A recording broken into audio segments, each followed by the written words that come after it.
Dang. We got big news, my friends. Big news here. Shaggy's black.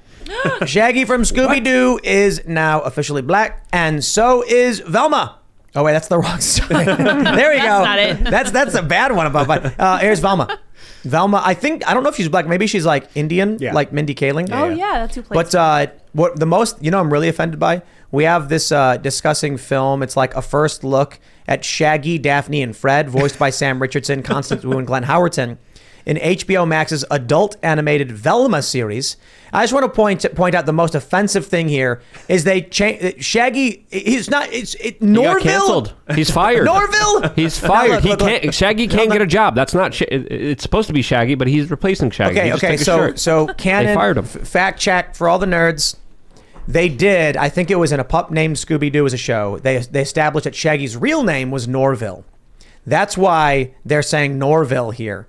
But why? And they made Shaggy black. Okay, look, I honestly don't care, but I have a point to be made.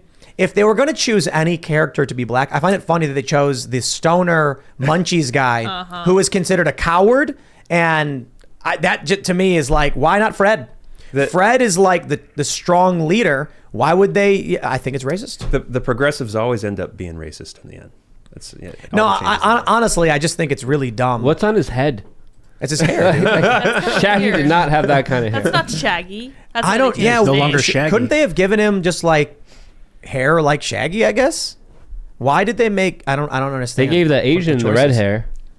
It's just. Look, guys. They made Fred look like an idiot. It's not Scooby Doo. Fred is going Velma. to be the idiot. I think they even made Velma fat. Like not like fat, but they made her like chubby. With a little bit of fupa. Yeah, little fupa and chubby and just real cringe. And the trailer for this is her basically saying that you can never change. She's doing a joke where she's like, you can never change things, and it's like everything always has to stay the same. And then she says something like, well, at least the character's still white, and then it reveals that Velma is now black or whatever. This is cultural stagnation. This is the death of art and culture. They can't make up new ideas. They've got no new ideas left. It's been 50 years. Scooby, come on. Yeah. And The Simpsons. Did you guys see The Simpsons where Abe is gay? Oh. No. It's like he's bi-curious or whatever. And I don't know. And then there's another Simpsons episode where Bart gets mad that they gender swap Itchy and Scratchy, and so then feminists like make fun of him or something. Like this is, guys. So why do you think they're doing this? Why do you think that this is? I mean, they're doing this with everything, every IP out there. No, I think there's some 80-year-old white executive who typed in, Scooby Doo into an AI script writer, and then it just spat out some garbage, and they went, run with it, and that's it. It's a kind of a marketing ploy too. Like, I mean, no one cares about a new Scooby Doo show. I mean, but look at us, we're talking about it now. This is crazy. What they've done. It's because people are permanent children. Yeah. Like, dude, I watched Scooby Doo when I was really little, and it was okay. And then when I got older, I was like, this is really dumb. And then I liked things like X-Men. When I was real little, I was like, Power Rangers was fun. But then after like the first season or whatever, I was like, I outgrew it, and I was like 8, and I'm like, I'm too cool for Power Rangers. Scooby Doo was just not it. It was the same story every single time. We get it. Some dude's trying to lower property values, so he pretends to be Frankenstein. Them making a new show that's aimed at adults using these characters and then race swapping them is just like, we are desperate. We don't know what we're doing. We're going to try and do Ghostbusters 2016 all over again. Is Scooby in this show? They don't even show Scooby. There's no Scooby Doo. Scooby is now a cat. He's going to be a furry. Daphne's Asian. Scooby's going to be a furry. I'm calling it right now. They made Daphne Asian. Okay. A redheaded Asian? Redheaded Asian. Scooby-Doo. I don't see many redheaded No band. It's an alternate universe. This is the Different most universe. disappointing to me because he's supposed to be a strong leader, a grounding force. They made him a dope. Yeah. He was supposed to be a football star, right? I don't know. He's wearing an ascot. He's like 6'3" and muscular. Yeah, 6'6" but now and he muscular. looks super skinny, super soy. Confused. Probably has confused. He's dumb usually look on like his face. pulling Shaggy back from the brink. That's like his main function. Is like, hey, everybody, remember we have a mission. I think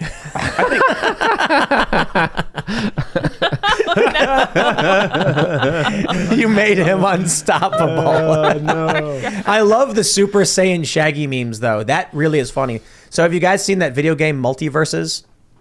It got a lot of attention. It's like Warner Brothers Smash Brothers. Yeah. It got a lot of attention because Velma's super move is to call the cops on you. But I will admit, when I was watching the trailer for the game, I'm like, oh, so Warner Brothers is putting all their characters into a fighting game. I'm like, this sounds dumb. And it's like Batman was there. And then all of a sudden Shaggy shows up and I think it's funny. I'm like, Shaggy fighting. And then someone like knocks a sandwich out of his hand and then he goes Super Saiyan and I started busting out laughing. I'm like, okay, that's good. I approve. It is funny, Shaggy going Super Saiyan. So but this kind of takes away from that because I don't know who this guy Norville guy is, and I don't know why they're taking away from Shaggy's an iconic character. He's like the Scooby Doo character. And there's a show called Like The him and Scooby, Orville obviously. that Seth MacFarlane show is called Orville, and now they just call it Norville. Like Fred's also demasculated. He's going to be a low IQ idiot who's going to be making a bunch of mistakes. He's going to be the Sitcom dope, guy. and he's going to be the loser, just like every guy who looks like him is portrayed on television. How amazing would it be if Fred is no longer the leader, Norville is, and every time something bad happens, Fred's like, I'm sorry, guys, that was my fault. Or it's He like, jumps into Scooby's arms. he constantly does things where he has to check his own privilege.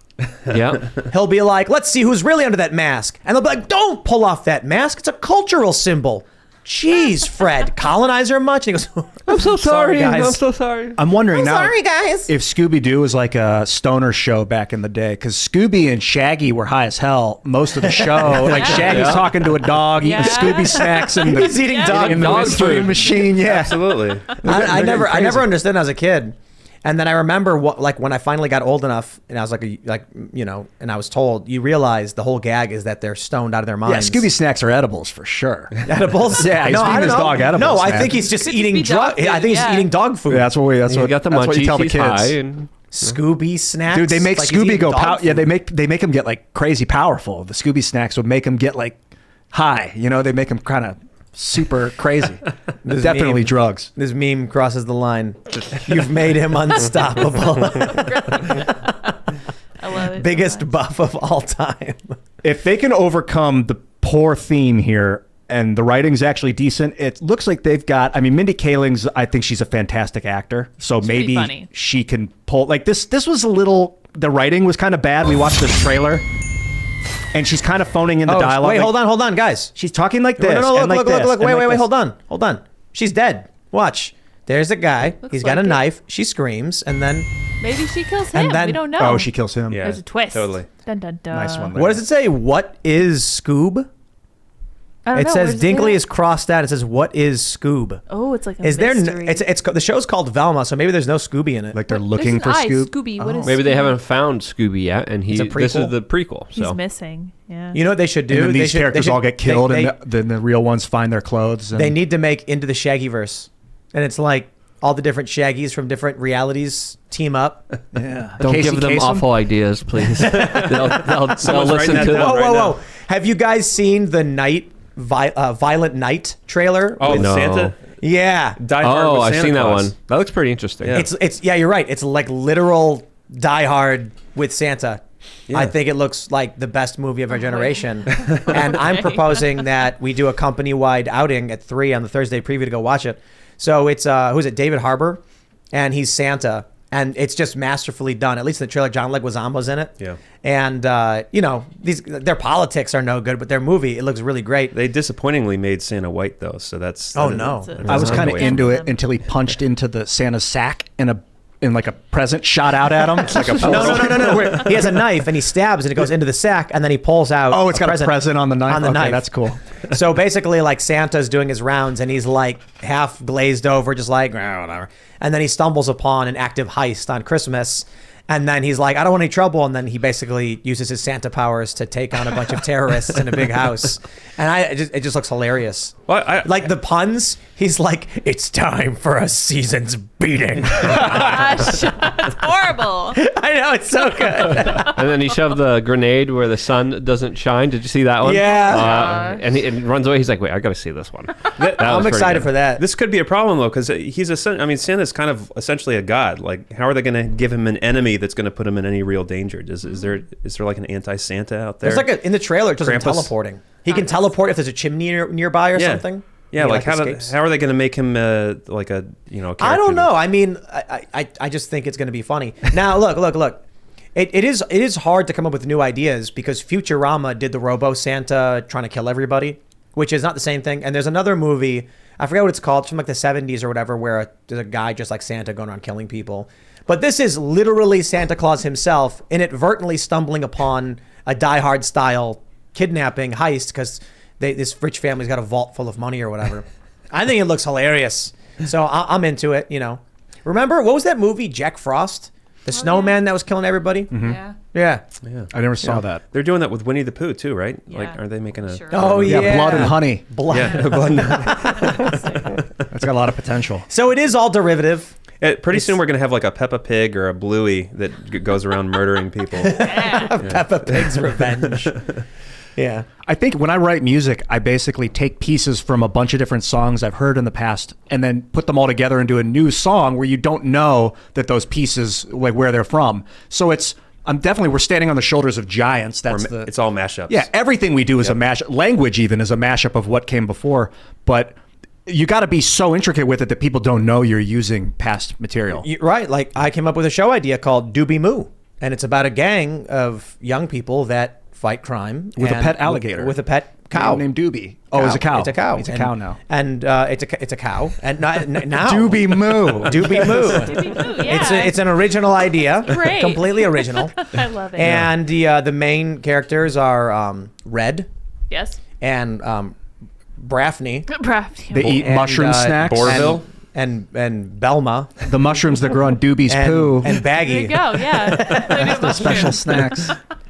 Man, it really is crazy how they just like rehash old things nonstop over and over and over again. Like we're on Fast and the Furious 10, you know? Yeah. They've got to use new technology. I think if you want to make new art, you've got to integrate like modern tech. Did you notice when the cell phones appeared, it took them like 6 years before they started making cell phones and movies because it was so cool to have a hero that didn't have access to the outside world, couldn't resolve he didn't know what was going on. That's a big part of movies is you don't know. So as soon as cell phones are invented, it like erases the drama of so many movies. Not only that, but you'll notice in modern movies, they'll have the cell phone to their ear, and then someone will say something like, "I am coming for your family," and then you hear a click and a doot doot doot doot doot, and I'm like, that doesn't happen on cell phones. Yeah. Yeah. That was like, and the crazy thing is, do young people even understand that?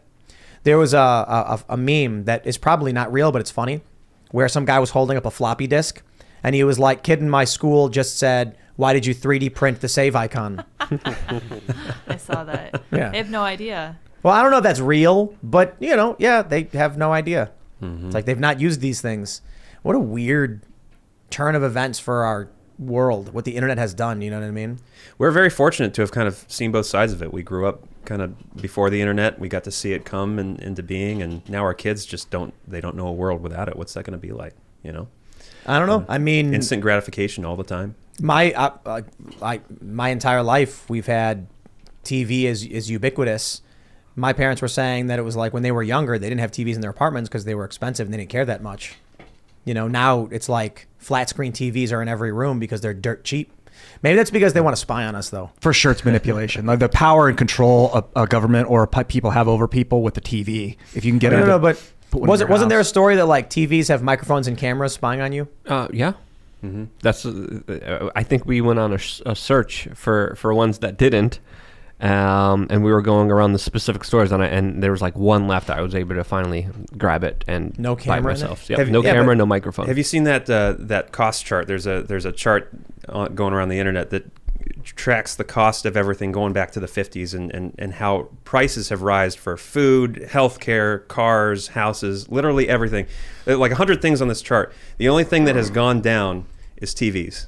Yeah. It's like just a bunch of stuff going up, and then you have TVs.